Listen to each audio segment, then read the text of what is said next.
தாய் தமிழ் உறவுகளுக்கு வணக்கம். அண்ணாமலை கட்சியில் பிரபல பெண் தலைவர் இணைகின்றார். அண்ணாமலை கட்சியில் பிரபல பெண் தலைவர் இணைகின்றார் என்ற தலைப்பில் இந்த காணொளியை நாம் காண்கிறோம்.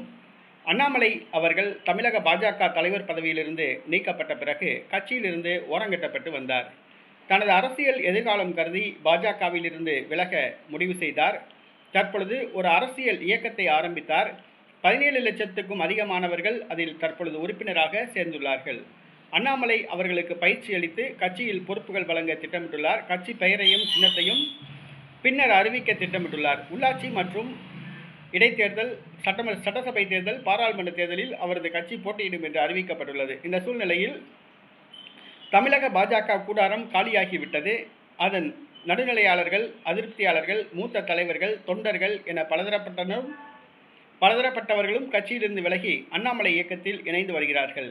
இதில் ஒரு மூத்த பெண் தலைவர் அண்ணாமலை கட்சியில் இணைய உள்ளதாக கூறப்படுகிறது. காங்கிரஸ் கட்சி சார்பில் 3 முறை விளவங்கோடு தொகுதியில் தேர்ந்தெடுக்கப்பட்டவர், சட்டசபைக்கு தேர்ந்தெடுக்கப்பட்டவர் விஜயதாரணி. இவர் காங்கிரஸ் கட்சியிலிருந்து விலகி பாரதிய ஜனதா கட்சியில் சேர்ந்தார். எந்த பொறுப்பும் வழங்கப்படவில்லை. நடைபெற்று முடிந்த தமிழக சட்டசபை தேர்தலில் பாஜக வேட்பாளராக போட்டியிட்டு தோல்வியடைந்தார்.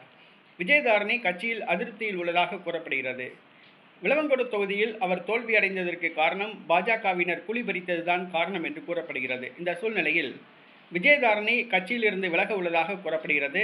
அண்ணாமலை ஆரம்பித்துள்ள அரசியல் இயக்கத்தில் அவர் இணைகிறார். அண்ணாமலை இயக்கத்தில் பாஜக மூத்த தலைவர்கள், நடுநிலையாளர்கள் பலதரப்பட்டரும் இணைந்து வருகிறார்கள். அண்ணாமலை தீவிர அரசியலில் கவனம் செலுத்த திட்டமிட்டுள்ளார்.